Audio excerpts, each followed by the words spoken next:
नमस्कार बच्चों, मैं हूं अभय सिंह और आप हैं सुपर क्लासेस में। बच्चों, मैं आपको बताना चाहूँगा कि आज से हमारी साइंस की क्लास स्टार्ट हो गई है, तो जिसमें हम साइंस का A to Z 0 से लेके 100 तक सब कुछ पढ़ाएंगे। अगर आप किसी चीज़ की तैयारी कर रहे हैं या कॉलेज स्टूडेंट हैं या यूनिवर्सिटी स्टूडेंट हैं या किसी कंपटीशन की तैयारी कर रहे हैं, तो वहाँ पे ये वीडियो आप लोगों को बहुत ज़्यादा काम आने वाला है। इसलिए आप लोग हमारे चैनल को सब्सक्राइब कीजिए और कंटिन्यू वीडियो में बने रहिए और आपको बहुत ही अच्छे तरीके से हम समझाएंगे। तो टाइम ना बर्बाद करते हुए अपने वीडियो को स्टार्ट करते हैं। सबसे पहले हम लोग आते हैं पदार्थ, क्योंकि चाहे केमिस्ट्री हो चाहे फिजिक्स हो, ये स्टार्ट कहाँ से होती है? पदार्थ से स्टार्ट होती है। तो पदार्थ जो होता है इसको द्रव्य भी बोलते हैं, क्योंकि हिंदी मीडियम में तो दो द्रव्य भी बोलेंगे पदार्थ भी बोलेंगे। तो किसी बच्चे से पूछते पदार्थ क्या है तो वो कंफ्यूज हो जाता है। अगर पूछेंगे द्रव्य क्या है तो वो कहता नहीं, द्रव्य अलग है पदार्थ अलग है, मगर द्रव्य और पदार्थ दोनों एक ही चीज़ हैं। और उसके बाद आते हैं द्रव्य और पदार्थ, इंग्लिश में क्या बोलते हैं? मैटर बोलते हैं। तो तुम्हें इतना याद रखना है कि चाहे द्रव्य हो या पदार्थ हो या मैटर हो, अगर तुमसे कोई चीज़ पूछी जा रही है तो इसका सिर्फ एक ही होगा जो पदार्थ है। इसी को हम द्रव्य भी बोल सकते हैं, पदार्थ भी बोल सकते हैं, मैटर भी बोल सकते हैं। तो अब द्रव्य से स्टार्टिंग करते हैं। तो सबसे बेसिक कॉन्सेप्ट स्टार्ट होता है कि द्रव्य है क्या। तो द्रव्य क्या है? द्रव्य, जैसा कि हमने यहाँ पे डिफिनीशन लिखा है, आप लोग देख सकते हैं। द्रव्य यानी मैटर, ठीक है। द्रव्य यानी मैटर या पदार्थ, तीनों एक ही हैं। तो द्रव्य वह सजीव व निर्जीव वस्तु, क्या है? सजीव व निर्जीव, या तो वह सजीव है या तो वह क्या है? निर्जीव है। वह सजीव व निर्जीव वस्तु जो स्थान घेरती है। क्या करती है? स्थान घेरती है। जैसे तुम लोग बैठ जाते हो सीट पे तो स्थान घेर लेते हो, या आप पेन कहीं पे रख देते हैं तो वो स्थान घेर लेता है। तो जो स्थान घेरती है और जिसमें द्रव्यमान पाया जाता है, स्थान घेरती है, द्रव्यमान पाया जाता है, वो क्या होता है? पदार्थ। तो बिल्कुल सिंपल सा है, तुम्हें कुछ नहीं याद करना, तुम्हें बस इतना दिमाग में रखना है, जो स्थान घेरता है और जिसमें द्रव्यमान होता है वो क्या होता है? पदार्थ होता है, द्रव्य होता है, मैटर होता है। ठीक है, कुछ भी बोल सकते हैं। तो ये डिफिनीशन तो बहुत जल्दी याद हो जाएगी तुम लोग। पदार्थ के भाग, पदार्थ के भाग यानी पदार्थ किससे मिलकर बना होता है, पदार्थ में कौन कौन से भाग होते हैं। तो इसको समझने के लिए हम क्या करेंगे? पदार्थ की अवस्था का अध्ययन करेंगे। किसका अध्ययन करेंगे? पदार्थ की अवस्था का। अब कोई भी पदार्थ है तो वो काहे से मिलके बना होता है? अपने से छोटे कणों से मिलके बना होता है। तो गेंद कैसी है? ये गेंद तो ठोस होती है। कैसी है? ठोस है, सॉलिड बोल सकते हो। कैसी है? सॉलिड है। ठीक है। तो अब गेंद जो होती है वो जब सॉलिड होगी, ठोस अवस्था में होगी, तो इसका मतलब इसके अंदर भी कुछ होगा, जो होगा उसी से ये बॉल बनी होगी। तो इसके अंदर होते हैं छोटे छोटे कण। क्या होते हैं? कण। इतने छोटे कण होते हैं कि वो कण हमें दिखाई नहीं देते, इतने छोटे होते हैं। तो इनमें क्या होते हैं? छोटे छोटे कण होते हैं जिनको हम परमाणु भी बोल सकते हैं। क्या बोलते हैं? परमाणु या अणु बोल सकते हैं। तो इन छोटे छोटे कणों से मिलकर पदार्थ का निर्माण होता है। किसका निर्माण होता है? पदार्थ का। यानी छोटे छोटे कण आपस में मिलकर पदार्थ बनाते हैं और वह पदार्थ स्थान घेरता है और उसमें द्रव्यमान होता है। अब उसके बाद ये तो पता लग गया कण होते हैं, और भी कुछ होता है। देखिए डायग्राम में और भी कुछ दिख रहा है। हाँ, क्या होता है? जैसे ये कण है और एक ये कण है, तो इस कण और इस कण के बीच में कुछ स्थान खाली है, कुछ स्थान है, यानी कुछ दूरी है। इस दूरी को क्या बोलते हैं? एक कण से दूसरे कण की दूरी को क्या बोलते हैं? अंतराणुक दूरी। अंतराणुक दूरी। अंतराणुक का मतलब एक अणु से दूसरे अणु के बीच का जो अंतर होता है, एक अणु से दूसरे अणु के बीच का जो अंतर होता है उसे बोलते हैं अंतराणुक दूरी। ठीक है, तो अंतराणुक दूरी से इनकी सारी प्रॉपर्टी डिफाइन करेंगे और ऐसा डिफाइन करेंगे कि आपका कभी भी कोई क्वेश्चन गलत हो ही नहीं सकता। किसी भी पेपर में क्वेश्चन आए, अगर आप इसको अच्छे से समझ लेते हैं तो कोई भी क्वेश्चन आपका गलत होना ही नहीं है। अब चलो देखते हैं, ये तो हो गया पदार्थ के भाग, कण, परमाणु, अणु। ठीक है, और उनके बीच की दूरी, दो चीजें होती हैं। अब आते हैं पदार्थ की अवस्था। पदार्थ की अवस्था इन स्टेट ऑफ मैटर, बढ़िया क्वेश्चन है, सब लोग जानते हैं, बिल्कुल हलवा सा क्वेश्चन होता है कि पदार्थ की अवस्था, पदार्थ कितनी अवस्थाओं में पाया जाता है। तो अवस्था के आधार पर देखेंगे तो पदार्थ की 3 अवस्थाएं होती हैं। एक होता है तुम्हारा सॉलिड, दूसरा होता है लिक्विड, तीसरा होता है गैस। सबको पता है सॉलिड, लिक्विड, गैस, यानी बोल ठोस होगा, ठीक है, या तो गला हुआ द्रव होगा या तो गैस होगा। ठीक है, अब क्या करते हैं, अब कुछ नहीं करना है, अब इनका हम स्ट्रक्चर भी बना लेते हैं। जैसे ये है हमारी ठोस वस्तु, तो इसको क्या करते हैं, इनके अणु बहुत पास पास में बना लेते हैं। ये देखिए ठोस के अणु की संरचना कैसी होती है, बहुत पास पास होते हैं, बहुत ज़्यादा अणु होते हैं और पास पास होते हैं, तो ये ठोस की संरचना हो गई। लिक्विड में क्या होता है, द्रव में, लिक्विड में होता है ठोस से कुछ दूर होते हैं, यानी अणुओं की दूरी लिक्विड में बढ़ जाती है। और गैस में क्या होता है, अणुओं की दूरी सबसे ज़्यादा बढ़ जाती है। देखो इसमें कितने पास पास हैं, ये देखो इतने पास, इसमें इतने पास, इसमें इतने पास, तो सबसे ज़्यादा दूरी किसकी है, इनकी है, गैस की, सबसे कम ठोस की। अब जिनकी दूरी कम होगी उनकी अवस्था परिवर्तित नहीं होगी। क्यों नहीं परिवर्तित होगी, पास पास बैठे हैं तो तुम इधर उधर गति कर सकते हो, नहीं कर सकते हो। वैसे ठोस भी होते हैं, अणु इतने पास होते हैं कि अपना स्थान परिवर्तित नहीं कर पाते, इसीलिए एक जैसा शेप बनाए रहते हैं। ठीक है, ये तो हो गया तुम्हारा शेप, अणुओं की दूरी। अब आते हैं उसके बाद अवस्था। ठीक है, अब आते हैं आकृति पे, किस पे आते हैं, शेप। शेप कैसे डिफाइन करते हैं, शेप भी यही अणु और दूरी ही डिफाइन करते हैं, हमें अणु और दूरी ही समझना है, इसी से पूरा सारी चीज़ डिफाइन करेंगे। अब क्या होता है, ठोस जो होते हैं सॉलिड, उनके अणु कैसे थे, पास पास थे। जब ये पास पास होंगे, जब इनके अणु क्या होंगे, पास पास, जब पास पास होंगे तो ये क्या कर पाएंगे, गति नहीं कर पाएंगे, इधर उधर कहीं नहीं जा पाएंगे। तुम्हें भीड़ में खड़ा कर दिया जाए, कहीं पे भीड़ हो चारों तरफ से आदमी ही आदमी हो, या आप बोल सकते हैं रेल के जनरल डिब्बे में चले जाओ तो वहाँ पे इतनी भीड़ हो जाती है कि चारों तरफ से आदमी आदमी घेर लेता है, तुम बीच में पहुँच गए, अंदर चले गए किसी तरह।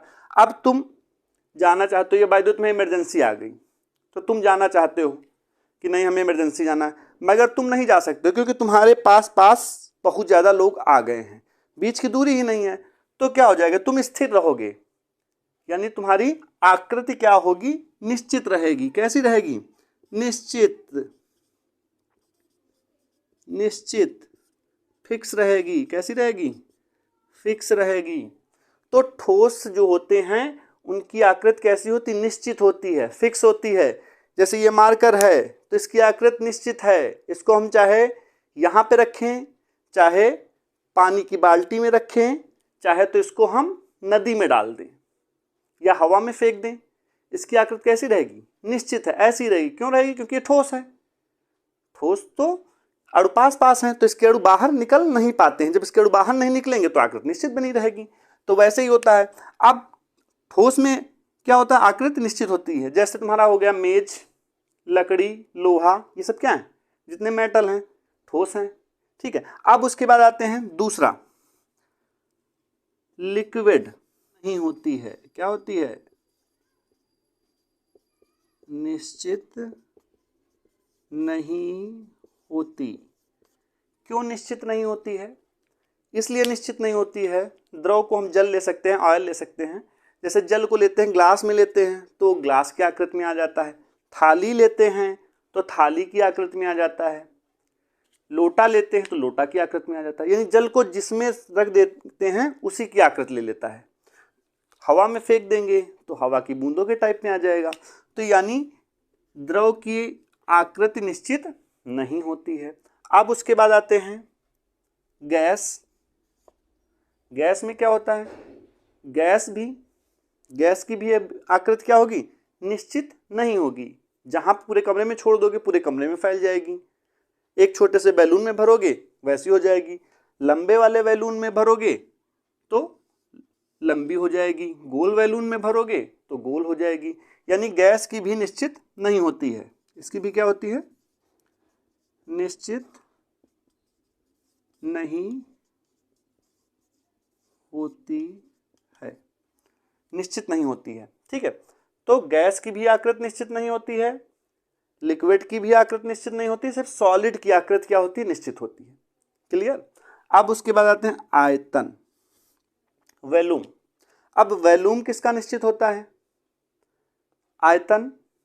तो वॉल्यूम किसका निश्चित होगा, सॉलिड का। सॉलिड का सब कुछ निश्चित होगा। ठोस का आयतन भी निश्चित होगा, जिस आयतन का वो बन गया है उसी आयतन का रहेगा। ठीक है, ठोस का आयतन निश्चित होता है। अब लिक्विड का भी आयतन निश्चित होता है। क्यों निश्चित होता है, सीधी सी बात है, आधा लीटर पानी है, उसका आयतन आधा लीटर है। 500 ml पानी हमने ले लिया, ये 500 ml, इसको चाहे हम 1 लीटर के 1000 ml के पात्र में रख दें तब भी इसका आयतन क्या रहेगा, 500 ml। 1000 लीटर पानी की टंकी में भी आधा लीटर डाल देंगे तब भी उसका आयतन क्या रहेगा, 500 ml। यानी इसका आयतन भी क्या होता है, निश्चित होता है। अब गैस में क्या होता है, गैस में नहीं होता है, गैस में नहीं होता है। गैस का आयतन निश्चित नहीं होता है। क्यों नहीं होता है, गैस है, अगर थोड़ी सी भी गैस कमरे में छोड़ दी जाए तो पूरे कमरे में फैल जाती है। यानी वो आयतन कितना लेती है, पूरे कमरे का आयतन ले लेती है। छोटे से बैलून में है तो बैलून का आयतन है, बैलून को फोड़ दोगे पूरे कमरे में ले लेगी। इसका एग्जांपल ले सकते हो, जैसे परफ्यूम है, छोटी सी परफ्यूम, थोड़ा सी परफ्यूम डालते हो पूरे कमरे में खुशबू आ जाती है। यानी उनके कण बड़ी तेजी से गति करते हो पूरे कमरे में फैल जाते हैं। यानी इसका आयतन भी निश्चित नहीं होता है, गैस का आयतन निश्चित नहीं होता है। ठीक है, अब आते हैं क्या है, घनत्व। घनत्व यानी डेंसिटी। ठीक है, घनत्व को समझाने के लिए इसको हम एक बार हटा रहे हैं, डेंसिटी। अब घनत्व क्या होता है, घनत्व को क्लियर करने के लिए एक थोड़ा सा सूत्र तुम्हें याद करना पड़ेगा। होता है तुम्हारा घनत्व D बराबर m/v, D बराबर m/v। D मतलब डेंसिटी, या बोल सकते हो घनत्व बराबर द्रव्यमान बटे आयतन। घनत्व बराबर द्रव्यमान बटे आयतन। अब घनत्व काहे से संबंधित होता है, द्रव्यमान से सीधा संबंधित होता है और आयतन से उल्टा संबंधित होता है, जिसको व्युत्क्रमानुपाती साइंस की भाषा में बोलते हैं। तुम फिलहाल यही समझो, जो सामने होता है उससे सीधा संबंध होता है, जो नीचे होता है उससे विपरीत संबंध होता है। साइंस में ऐसा होता है। अब देखो, जो सामने होगा यानी घनत्व बढ़ेगा तो द्रव्यमान बढ़ेगा, घनत्व घटेगा तो द्रव्यमान घटेगा। अगर घनत्व बढ़ेगा तो ये उल्टा है, आयतन घटेगा। अगर आयतन बढ़ेगा तो घनत्व घटेगा। अब आते हैं सॉलिड, लिक्विड, फिर उसके बाद है गैस। 3 था। अब घनत्व में क्या होता है, डेंसिटी किसकी ज़्यादा होगी, डेंसिटी सबसे ज़्यादा होती है सॉलिड की, सॉलिड यानी ठोस की। क्यों ठोस की होती है, फिर उसके बाद होती है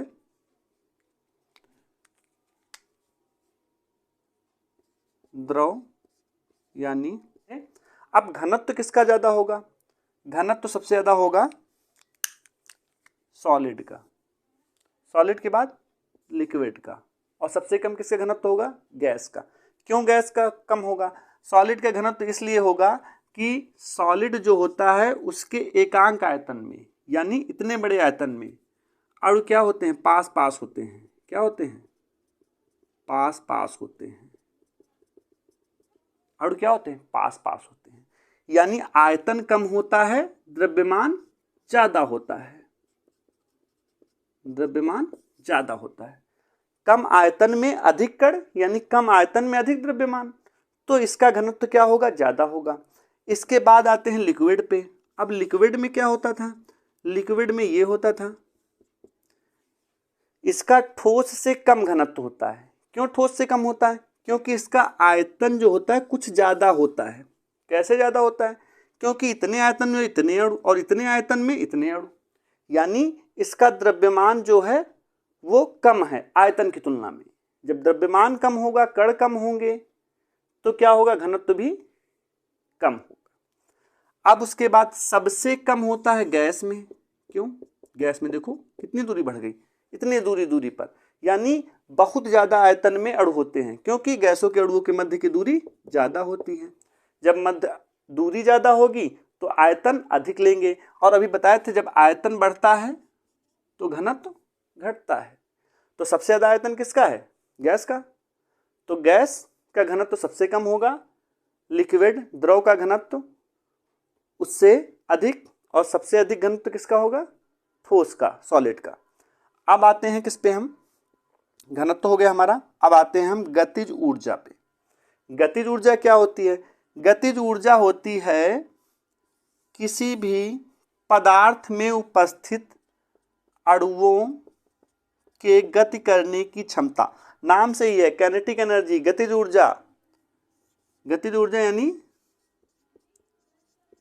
अणुओं के गति करने की क्षमता। अब अणुओं की गति करने की क्षमता, किसकी क्षमता सबसे अधिक होगी? सीधी सी बात है, जिनके अणु ज्यादा दूर दूर हैं उनकी क्षमता अधिक होगी, जिनके अणु पास पास हैं उनकी क्षमता कम होगी। तो गतिज ऊर्जा किसकी सबसे ज्यादा होगी? गतिज ऊर्जा सबसे ज्यादा होगी गैस की, फिर उसके बाद लिक्विड की, फिर उसके बाद सॉलिड की। ठीक है, तो गतिज ऊर्जा किसकी ज्यादा होगी? जिनके अणु दूर दूर होंगे। तो दूर दूर किसके अणु होते हैं? गैस के।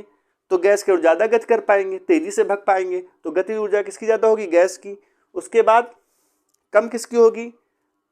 लिक्विड की। फिर उसके बाद सबसे कम गतिज ऊर्जा होती है ठोस की, क्योंकि इनके अणु क्या होते हैं? बहुत ही पास पास होते हैं। अब आते हैं विसरण। विसरण क्या होता है? विसरण की किसी दो या दो से अधिक पदार्थों, किसी दो या दो से अधिक पदार्थों का आपस में मिलना क्या कहलाता है? विसरण। ठीक है, अब कैसे मिलना होता है? जैसे मान लीजिए ये वाटर है,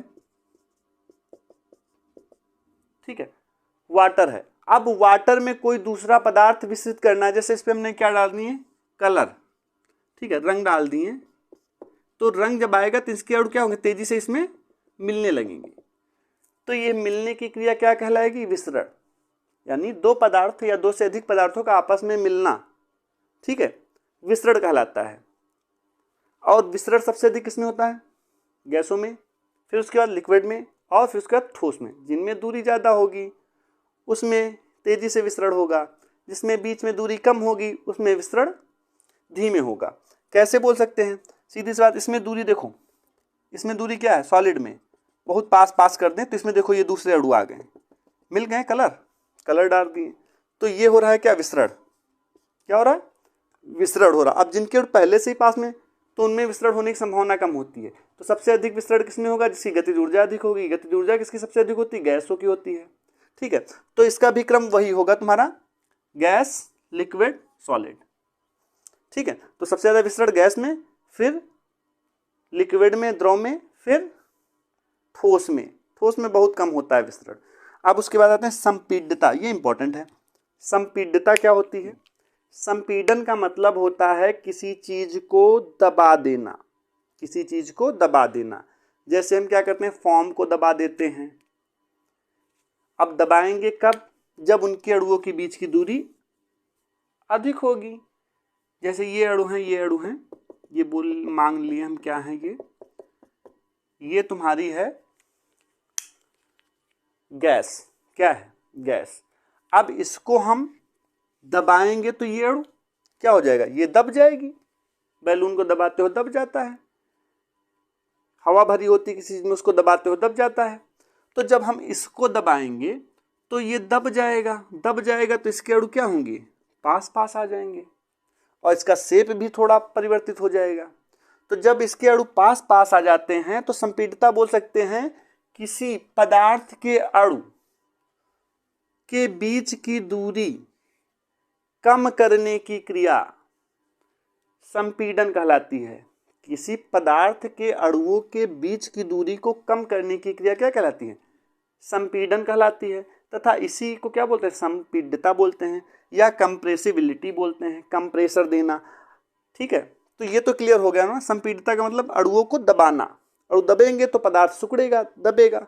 अब क्वेश्चन ऐसे पूछा जाता है, निम्न में से किसकी संपीड्यता अधिक होती है? तो सीधी सी बात है, सॉलिड, लिक्विड और गैस, यही होते हैं। तो सबसे अधिक संपीड्यता किसकी होगी? अरे सॉलिड के अणु तो सबसे पास पास में होते हैं। जब सबसे पास पास में होते हैं तो इसकी संपीड्यता क्या है? जब पास में होंगे तो दबेंगे। तुम 4-5 लोग एक सीट पे बैठ जाओ, छठा एक है किसको, कहाँ खिसक जाओगे? जब जगह ही नहीं है तो नहीं जा सकते हो। तो इसीलिए हम बताना चाहेंगे कि संपीड्यता सबसे कम किसकी होती है? सॉलिड की। किसकी होगी? सॉलिड की सबसे कम होगी। और उसके बाद कौन होगा? लिक्विड। लिक्विड की थोड़ा ज़्यादा होगी। क्यों होगी? कि इनके अणुओं के बीच की दूरी होती है। द्रव को थोड़ा दबाया जा सकता है। ठीक है। और सबसे अधिक किसकी होगी? गैस की। क्यों गैस की सबसे अधिक होगी?